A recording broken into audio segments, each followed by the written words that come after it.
Sehingga mereka masih dapat mencetak anak laba bersih 2,7%. Kalau provisi ini sama seperti kuartal 3, maaf, BNI sebenarnya mencetak penurunan laba bersih sekitar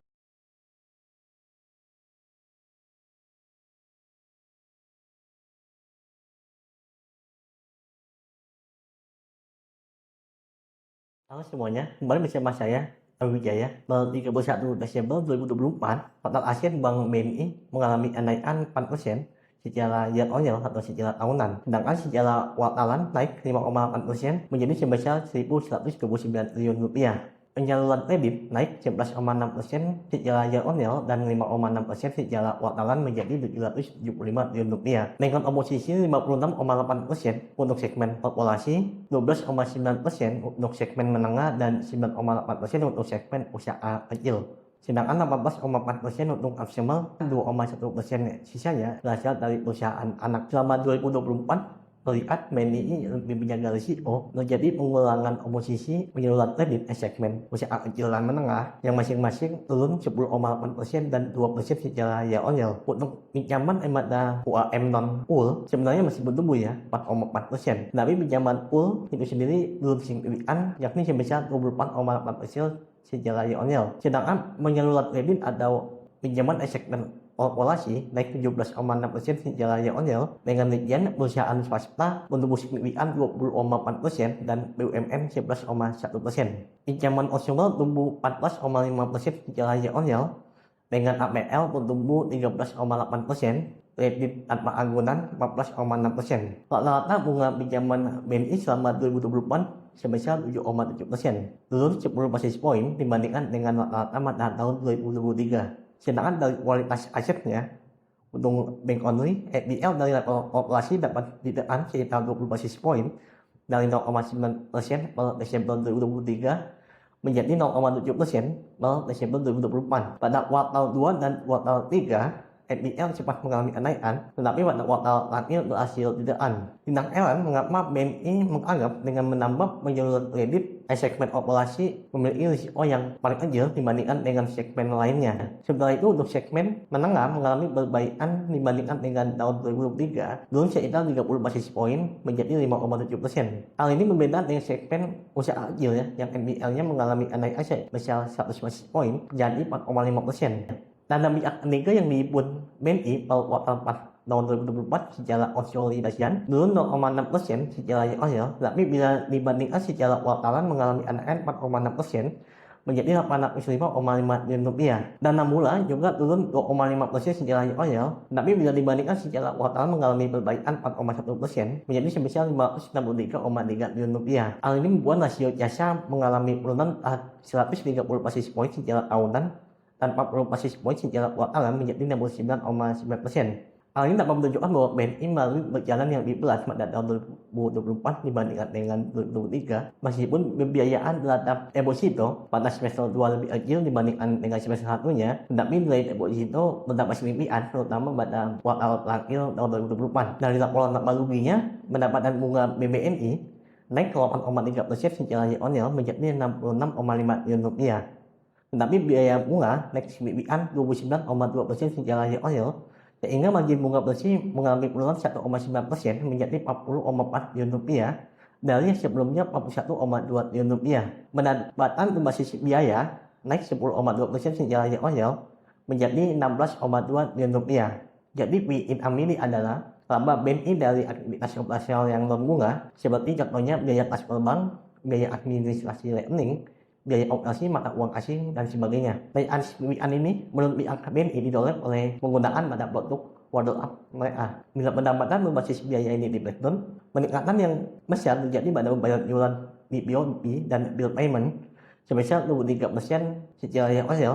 Surat berharga yang diperdagangkan besar 52,7% year on year menjadi 1,8 triliun rupiah dari yang sebelumnya 1, triliun rupiah. Karena BNI melakukan restrukturisasi aset lama yang bermasalah dengan melakukan write-off secara masif, pinjaman online OLI naik signifikan 19,8% dan beban operasional naik 0,7% secara year-on-year dan kalau dilihat secara kuartalnya kenaikan lebih signifikan pada kuartal 4 2024 dibandingkan dengan kuartal sebelumnya yakni sebesar 17%. Beban remunerasi naik 8,8% secara year-on-year tetapi jumlah karyawan BNI berkurang 1,3% menjadi 27.203 orang. Penongkrak utama beban operasional BNI selama 2024 ada pada digitalisasi yang mereka lakukan yakni naik 42,6% dari 1,2 triliun pada 2023 menjadi 1,72 triliun pada tahun 2024. Hal yang dilakukan BNI ini terbukti berhasil seperti yang telah disebutkan sebelumnya bahwa digitalisasi ini meningkatkan pendapatan di luar bunga dari Bank BNI. Meskipun rasio biaya operasional terhadap pendapatan naik 150 basis poin dari 42,9% menjadi 44,6%. Namun secara jangka panjang, digitalisasi dilakukan oleh BNI ini dapat meningkatkan efisiensi dan profitabilitas. Transaksi melalui mobile app sudah melewati transaksi menggunakan bank ATM sejak awal tahun 2022. Sepanjang 2024, pengguna mobile banking BNI naik sekitar 1,9 juta pengguna menjadi 18,1 juta pengguna.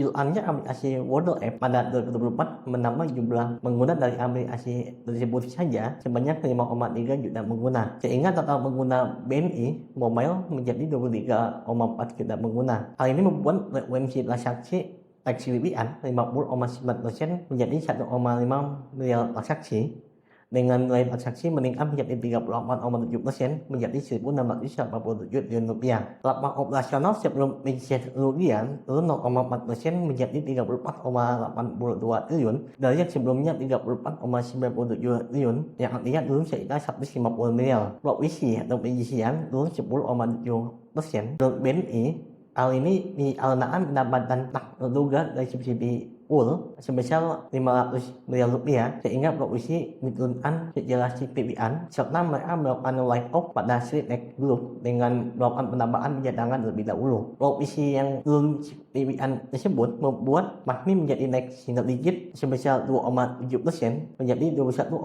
triliun rupiah. Meskipun ringkasan rasio kinerja Bank BNI 2024 untuk backgroundnya, kewajiban penyediaan modal minimum atau APMM turun 45 basis point menjadi 21,4%, yang artinya BNI cukup optimis dengan profil risiko portofolio kredit mereka sejalan dengan target pertumbuhan kredit yang mereka cetak. Lalu selanjutnya rasio aset permasalahan mereka mengalami penurunan yang artinya baik. Rasio CAPM terhadap aset produktif juga mengalami penurunan. NPL growth secara umum mengalami penurunan 17 basis point menjadi 1,97%. NPL net mengalami kenaikan 13 basis point menjadi 0,74%. NPL growth mengalami perbaikan tetapi rasio NPL net mengalami kenaikan. Salah satunya tadi ya, bank melakukan write-off tetapi tidak diiringi oleh peningkatan CAPM. Return on asset turun 9 basis point dan return on equity turun 103 basis point, masing-masing menjadi 2,51% dan 15,41%.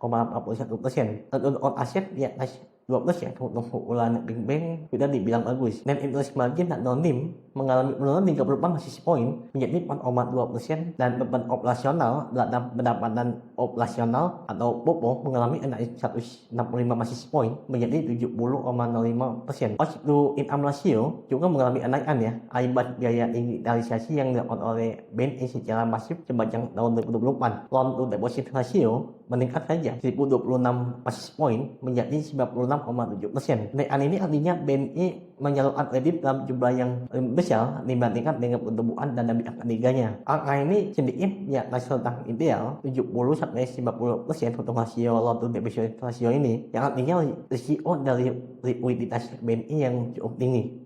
Yang perlu diatlet dari kinerja BNI sepanjang tahun 2024 adalah margin bunga tersimbang yang mengalami penurunan 1,9% secara year-on-year dan juga PPOP yang relatif stagnan turun 0,4%. Ini pun sebenarnya terbantu dengan jualnya aplikasi Wordle mereka sehingga pendapatan non bunga itu mengalami kenaikan karena transaksinya itu bertambah. Kalau provisi ini sama seperti kuartal 3, BNI sebenarnya mencetak penurunan laba bersih sekitar single digit. Dan bila keadaan ekonomi secara umum di Indonesia pada tahun 2025 ini sama dengan tahun 2024 atau tidak jauh berbeda, membuat saya lebih konservatif terhadap proyeksi laba dari BBNI pada tahun 2025 ini. Saya memiliki pertumbuhan laba Bank BNI pada 2025 ini tidak bertumbuh double digit, jadi hanya single digit saja. Dengan proyeksi earning per share atau laba per saham sekitar Rp540.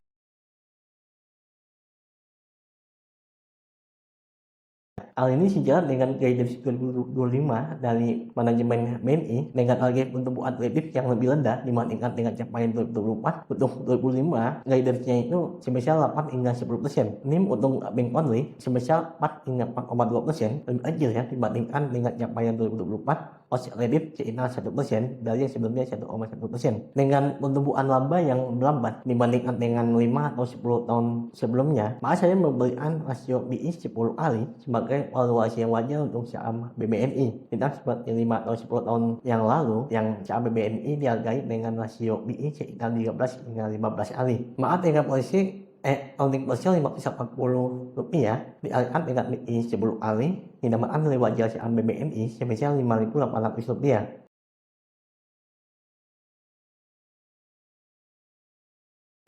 Bila dibandingkan dengan konsensus analis yang divisualisasikan di laman TradingView, rata-rata proyeksi laba per saham BBNI pada 2025 sebesar Rp69,74, jauh di atas proyeksi earning per share versi saya tadi, dengan rata-rata target price itu di angka 6.000. Ini pun sebenarnya pada tahun 2024 proyeksi mereka di atas dari capaian yang real dari BBNI. Pada saat video ini dibuat di harga Rp4.610, terdapat potensi upside 25,8% dari harga wajar Rp5.800 tadi. Hal ini didapat dengan imbal hasil dari dividen yang dibagikan dalam waktu dekan. Pernyataan dari Direktur Utama BNI yang memberi perkiraan untuk dividen payout rasio itu akan naik dibandingkan dengan tahun sebelumnya menjadi sekitar 55 hingga 60%. Tentu saja ini masih menunggu persetujuan dari rapat umum pemegang saham ya atau LPS, yang artinya dengan rasio membayar dividen 55 hingga 60%, maka dividen per lembar menjadi sebesar Rp316,8 hingga Rp345,6, yang artinya potensi dividen yieldnya terhadap harga saham penutupan hari Jumat 24 Januari 2025 menjadi sebesar 0,87% hingga 7,49%. Saya membahas mengenai saham BBNI untuk update kinerja 2024 tahun penuh. Semoga isian ini bermanfaat bagi kita semua. Baik.